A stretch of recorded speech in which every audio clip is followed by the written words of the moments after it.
For a few days, the school could talk of little else but the attack on Mrs. Norris. Filch kept it fresh in everyone's minds by pacing the spot where she had been attacked, as though he thought the attacker might come back. Harry had seen him scrubbing the message on the wall with Mrs. Scour's all-purpose magical mess remover, but to no effect. The words still gleamed as brightly as ever on the stone. When Filch wasn't guarding the scene of the crime, he was skulking red-eyed through the corridors, lunging out at unsuspecting students and trying to put them in detention for things like breathing loudly and looking happy. Ginny Weasley seemed very disturbed by Mrs. Norris's fate. According to Ron, she was a great cat lover. "But you haven't really got to know Mrs. Norris," Ron told her bracingly. "Honestly, we're much better off without her." Ginny's lip trembled. "Stuff like this doesn't happen often at Hogwarts," Ron assured her. "They'll catch the maniac who did it and have him out of here in no time. I just hope he's got time to petrify Filch before he's expelled." "I'm only joking," Ron added hastily as Ginny blanched. The attack had also had an effect on Hermione. It was quite usual for Hermione to spend a lot of time reading, but now she was doing almost nothing else. Nor could Harry and Ron get much response from her when they asked what she was up to, and not until the following Wednesday did they find out.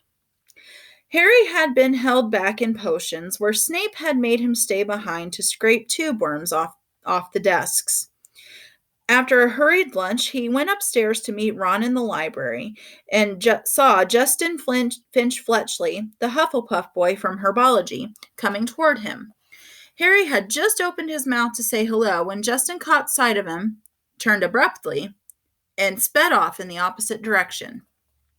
Harry found Ron at the back of the library, measuring his history of magic homework.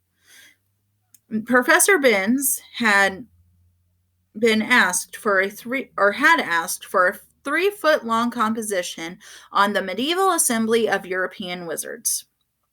"I don't believe it.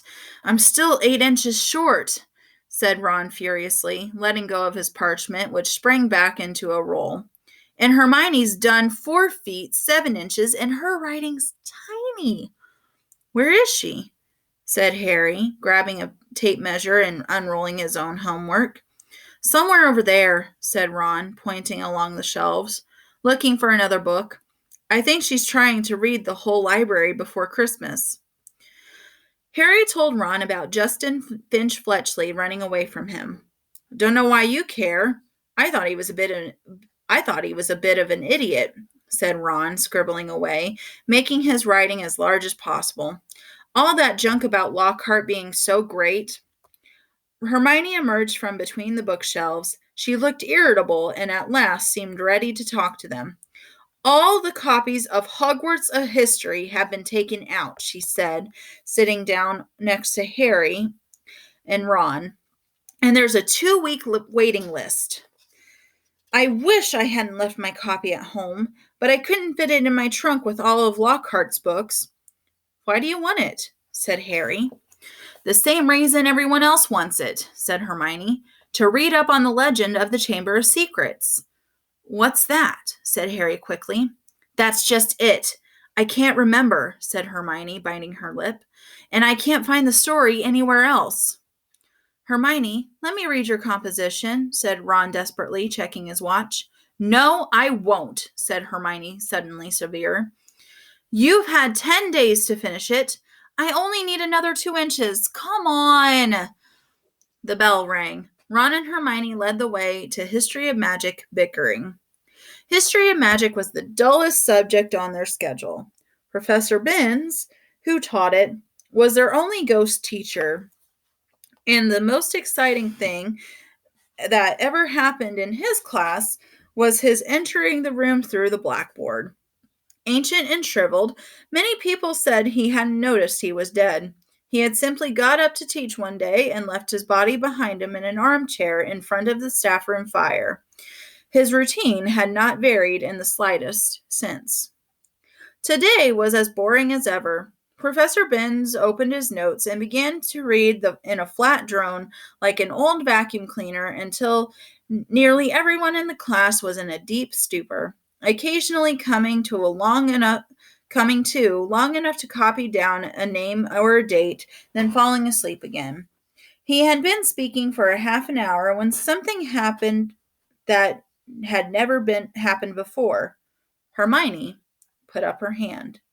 Professor Binns, glancing up in the middle of a deadly dull lecture on the International Warlock Convention of 1289, looked amazed.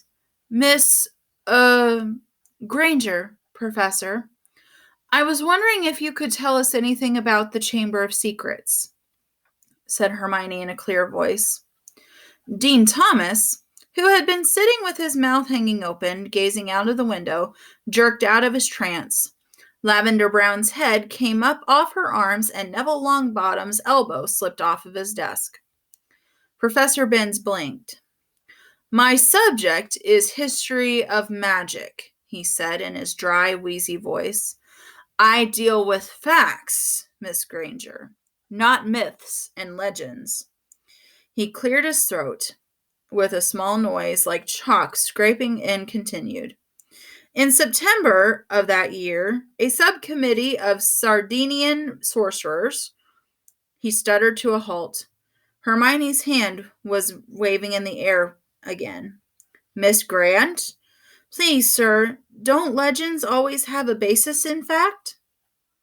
Professor Binns was looking at her in such amazement, Harry was sure no student had ever interrupted him before, alive or dead. Well, said Professor Binns slowly, yes, one could argue that, I suppose. He peered at Hermione as though he had never seen a student properly before. However, the legend of which you speak is very sensational and even ludicrous tale. But the whole class was now hanging on Professor Binns's every word.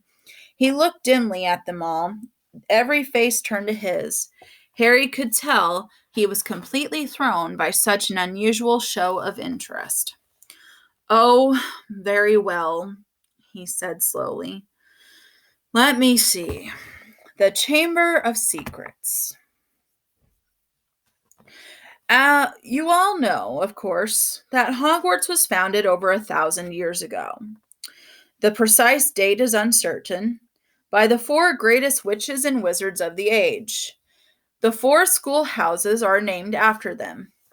Godric Gryffindor, Helga Hufflepuff, Rowena Ravenclaw, and Salazar Slytherin.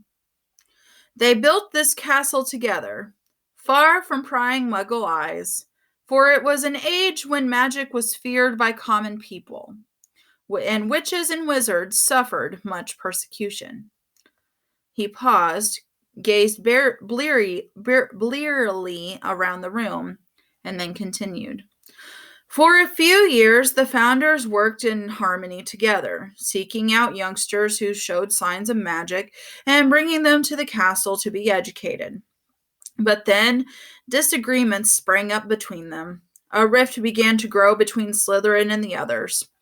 Slytherin wished to be more selective about the students admitted to Hogwarts. He believed that magical learning should be kept within all magic families. He disliked students of Muggle parentage, believing them to be untrustworthy. After a while, there was a serious argument on the subject between Slytherin and Gryffindor, and Slytherin left the school. Professor Binns paused again, pursing his lips like a wrinkled old tortoise. Reliable historical sources tell us this much, he said. But these honest facts have been obscured by the fanciful legend of the Chamber of Secrets. The story goes that Slytherin had built a hidden chamber in the castle, of which the other founders knew nothing. Slytherin, according to legend, sealed the Chamber of Secrets so that none would be able to open it until its own true heir arrived at the school. Their heir alone would be able to unseal the Chamber of Secrets, unleash the horror within, and use it to purge the school of all who were unworthy to study magic. There was silence as he finished telling the story, but it wasn't the usual sleepy silence that filled Professor Binns's classes. There was unease in the air as everyone continued to watch him, hoping for more. Professor Binns looked faintly annoyed. "The whole thing is arrant nonsense, of course," he said. "Naturally, the school has been searched for evidence of such a chamber many times, but by the most learned witches and wizards. It does not exist. A tale told to frighten the gullible." Hermione's hand was back in the air. "Sir, what exactly do you mean by the horror within the chamber?" "That is believed to be some sort of monster, which the heir of Slytherin alone can control," said Professor Binns in his dry, reedy voice. The class exchanged nervous looks. "I tell you, the thing does not exist," said Professor Binns, shuffling his notes. "There is no chamber and no monster." "But, sir," said Seamus Finnegan, "if the chamber can only be opened by Slytherin's true heir, no one else would be able to find it, would they?" "Nonsense, oh flattery," said Professor Binns in an aggravated tone. "If a long succession of Hogwarts headmasters and headmistresses haven't found the thing—" "But, Professor," piped up Parvati Patil, "you'd probably have to use dark magic to open it." "Just because a wizard doesn't use dark magic doesn't mean he can't, Miss Pennyfeather," snapped Professor Binns. "I repeat, if the likes of Dumbledore—" "But maybe you've got to be related to Slytherin, so Dumbledore couldn't," began D. Thomas. But Professor Binns had had enough. "That will do," he said sharply. "It is a myth. It does not exist. There is not a shred of evidence that Slytherin ever built so much as a secret broom cupboard. I regret telling you such a foolish story. We will return, if you please, to history, to solid, believable, verifiable fact." And within 5 minutes, the class had sunk back into its usual stupor.